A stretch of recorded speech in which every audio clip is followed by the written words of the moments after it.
raising children the right way is not just about teaching them the best of morals, how to be kind to their neighbors, and all of that.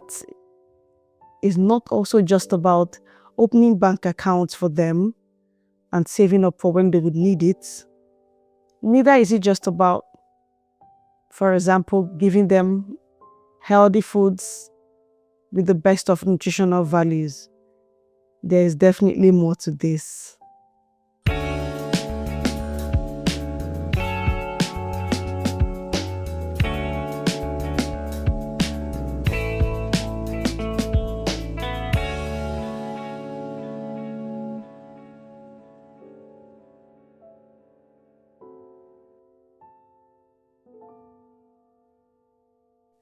Hello, everyone, and welcome to In-House of Prophetic.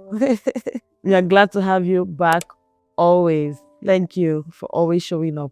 Yes. So, like you said, there's definitely more to it. And if I remember in the book of Luke chapter 12, verse 48, the B part there said, "To whom much is given, much is expected." And I believe as a father and a mother, as parents and guardians, for every life, for every child that we have the opportunity to raise, we should treat it as a much that has been given to us. We should take it with all seriousness and consider it a serious call to duty, because it's actually much that has been given to us. I believe if we've been given the opportunity to raise a child, we should count it a privilege. And I feel it is the job of parents to fill up that role while the child is still little. Hence the scripture, train up a child in the way he should go. While they are still little, you're putting them in that training. It is a training. So when we talk about the word training, when you hear training as in higher institutions, when you hear training in the context of military, it entails hard work. It entails the teacher showing up every day. It entails the lecturer showing up every day. It entails the training and practice going on every day. So the job of a parent is a daily thing. You cannot do the job on Monday and Tuesday and house off on Wednesday and Thursday. You cannot do the job on Friday and decide that on Saturday and Sunday, the weekend, I'm going to be relaxed. Your Sabbath day. It's my Sabbath day. I'm not going to rest. No, you're still going to be doing this 2-4-7 all day, every day. Round the clock. There's no end to it. And we're not just talking about any kind of parenting, like you said, not just about teaching them good morals or opening bank account for them or giving them the book, because a lot of people are idolizing nutrition. Oh, I'm making pap for my child. I'm mixing with crayfish and fish together with nutmeg and oats. And then I serve them pear with as much as giving your children healthy meals are so important, which you can't trivialize. You have to give them healthy meals. It's part of the training, because you can't let them fall sick or become prone to all manner of diseases and sicknesses. As much as that is important, but a lot of people are beginning to idolize giving certain aspects of parenting. certain aspects of parenting as opposed to some. So you're giving them the best nutrition, but you're not teaching them about the Bible. You're giving them the best education, but they do not know anything about, being How to bold weather some and strong, and being bold and strong to weather some type of life storm. You are building real estate for them, making sure properties are ready for them when they grow up, but you're not working on the child's mind, that I can do all things through Christ who strengthens me. Some things can come to me, they look hard, but by Christ I can be able to surmount this mountain. But here you are with a child who has all the education, every nutrition, all the finance, landed properties and finance, but is lacking, beginning to have a traumatic experience, and then maybe even leading to some psychosis because they're not able to, or personality disorder, because they're not able to handle some situations and challenges or come out of it, So I believe prophetic parenting is the way forward right now. For every parent, prophetic parenting is the way forward. So as parents, you cannot afford to act like you don't know that there is war. I will say it again and again. There is a war going on. There is a war that has been brought to your doorstep. As for the fact that you are a parent, there is a war that has been brought to your doorstep, and you cannot act ignorant. You cannot afford to be aloof, except you don't mind having anyhow children, except you don't mind your children being blown away by the wiles of the world. You must be active. And what are you doing to prepare yourself as a parent? What are you doing to prepare yourself to now parent these children? Even maybe you're a spinster now, or you're a bachelor, you're married, you're single. What are you doing? How are you preparing for parenting? How are you preparing for parenthood?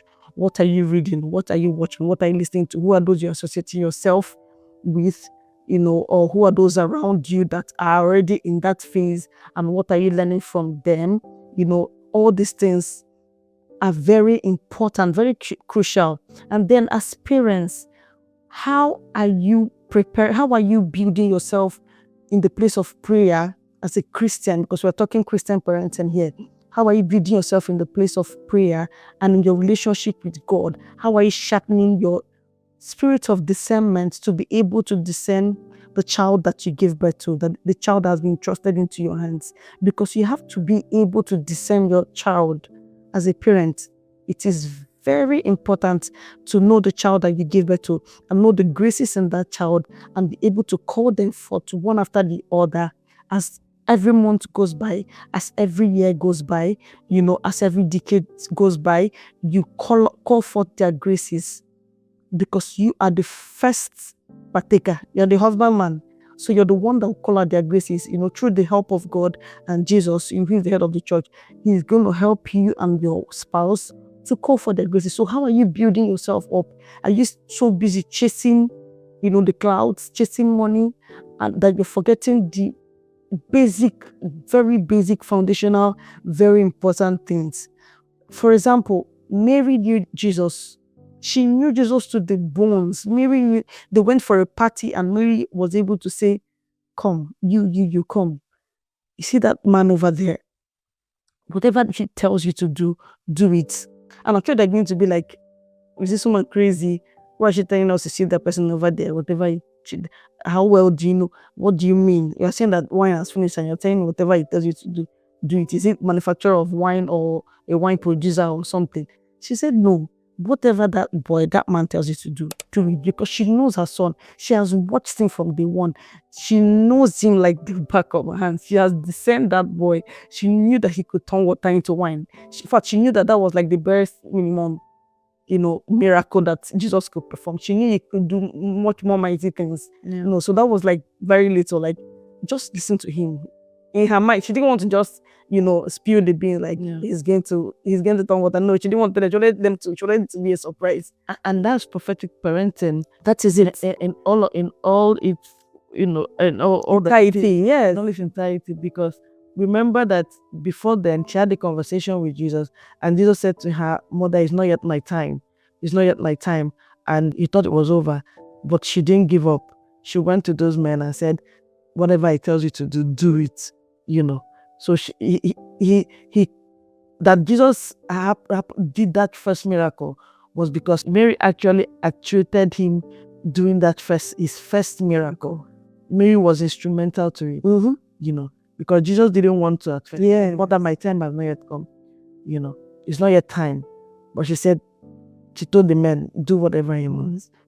He said to do. So that nudging as a mother. Yeah. She knew. Yeah, she knew. She knew the kairos moments. Exactly. She knew the kairos moments. Exactly. So that is the prophetic parenting we are talking about. Knowing times and seasons. Knowing times and seasons in the life of a child. Very important. Very important. Yes, and the issue of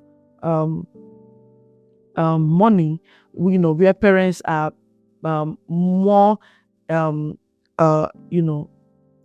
swallowed up by the idea of getting finances and all of that, is something that should be addressed, because sometimes in a bid to make sure that you put food on the table and give the children the best life and the family, make them comfortable, we lose sight of the assignment that is in front of us, and that is the children. So is it that we are thinking of how to travel out, or we're thinking of how to give them the best life wherever you're located, or it's all about money. A lot of people are so self, money absorbed, just where is the money, where is the work, where is the job, I'm coming, I'm going, these children, I'm coming, lock the door, it will be fine, let me and get money, I drop them with strangers. And sometimes you leave them with strangers. Sometimes we're not just discerning plan of who we leave our children with, without a plan. We take them anywhere just to get that money, none of the parents wants to soft pedal a bit, or even make a plan that works, where you are present to a good extent in the life of your child as a father and as a mother, and then we're leaving them to rot in the society. And people think it's sending them to the best schools. No. You send them to the best schools with the best morals. Or the best crèche. Yes, or the best daycare. Or even with the ones with the best morals. The ones with the best morals. Christian schools and all. Yeah. You still have your work to do as a parent. Because you can say, let me do it. You're outsourcing it. You can't outsource everything. You can't outsource everything. You can't outsource spirituality. No. You can't outsource your role as a parent. You can't outsource teaching them to pray. It's like you have to be hands-on. And even the people that we surround them with, you can have helps. Yeah. You can have helps, very good and perfect, very important. You can have your helps and have people, or family members or whoever that, helps look after your children when you're not there. Yeah. But how have you, transferred God to those people? Yeah. How have you made those people, deep rooted? Because they are the ones now staying with your children for how many hours? 24 hours, for how many days of the week? How have you made them, become rooted in Christ, so that they can, because they only give your children what they know. Yes. So your housemaid or your help in the house should be your disciple. Yes. Should be someone that you can disciple and mentor. And keep discipling them, stop canceling them. Yes. You counsel them, you disciple them, they come to you with their problems, they come to you with, you teach them, you grow them, so that they can do the same for your children. What environment have you built for them? Yeah. Don't need your house. What environment what is your house like? What is your house environment like? The atmosphere in your home, what is it giving? Is it giving worldly atmosphere, or carnal home, or lukewarm? We are not here, we are everywhere. No fire, no prayer, no God, or maybe fire on Monday, water on Tuesday, ice on Wednesday. What is it all about? It's a lot. It's a lot to unpack. The parenting thing is a lot to unpack. It touches various aspects, but we can only talk about the much we can talk about right now, because we can stay all night talking about it, but the truth is there is much expected of us. So if we need to go back to the drawing table, then let's do well to go back to the drawing table, and bring our minds back to what it's important that is in front of us. Something you were saying earlier, sorry to cut you short. Go ahead. When you're talking about the training and how you train like armies, how you train doctors for years, you prune them, you stretch them. There's a training, needed for the military. There's a training needed for a professional. How are you training? How are you prepared for this training? Oh, there's a training needed for a cook. Yeah. There's a training needed for a tailor.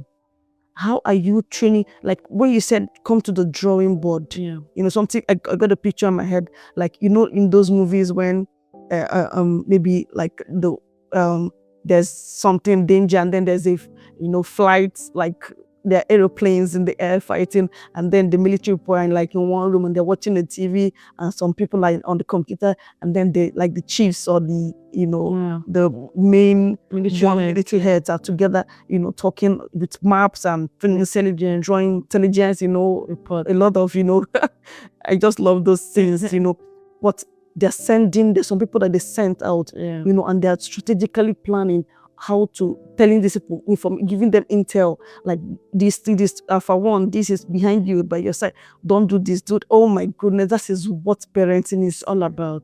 That is what your parenting is now. That's what it should be in future. Even when your children are 30, even when they're in their 40s, even when they're in their 50s, you should be able to still call out your child's grace when they're 50. You should be able to still look them and tell them, no, this is not you. You're falling apart. Midlife crisis is not for you. I know you. This is not who you are. It doesn't end. Yeah. You do it for your children. You do it for your grandchildren. Parenting is you can't exhaust it. You can't exhaust it. And our children are looking up to us. They need us. Our children are looking up to us. They need us. They really need us. The children need you. They are helpless without you. They're directionless without you. So like we said, you can't outsource everything. You can't outsource. There's some rules you cannot outsource. It has to be you doing it. So that's why when we say, when you want a child, are you ready for what comes with having the child? When you want to get married, are you ready for what comes with married? It comes with children, comes with multiplying. So you have to start getting yourself prepared if you have not yet gotten to this phase of life. And then when you've gotten to that phase of life, you need to keep, training yourself and preparing yourself for what comes with it, and making sure you do your utmost best, because the world that we're in is full of sexual perversions and all whatnot. There's a lot. Like I said earlier, demonic influences are so many things. You cannot afford for your child to be out there stranded in the cold with no idea on how to handle some life matters that have been that have accosted them, out there. You need to arm your child with all what they need to survive. So you do your best and leave the rest for God, but make sure you do your best, and then you back down, but still with your knees in prayers constantly for that child. No matter how old they are, your children need you to sit up as a parent. Your child will need you to sit up as a parent, because if you do not, they will blame you for your ignorance or your lack of knowledge, or for the little that you did and the ones you did not do. That's for the rest of their lives. For the rest of their lives. Yeah.